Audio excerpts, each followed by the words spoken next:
Where is the tornado warning this time for? That's for Market County.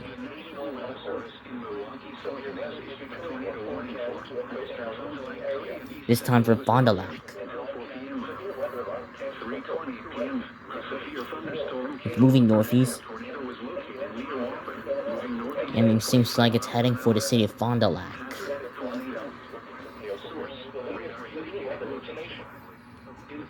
It's heading for the city of Waupun.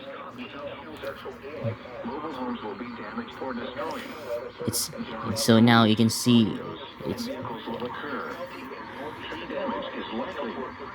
Locations impacted include Waupun, Oakfield, Rosendale, Lamartine, Eldorado, Alto, Oak Center, and Laguna.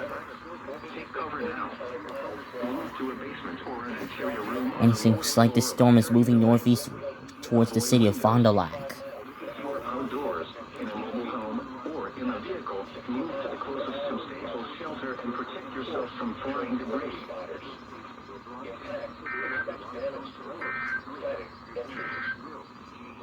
The National Weather Service in Milwaukee has issued a tornado warning for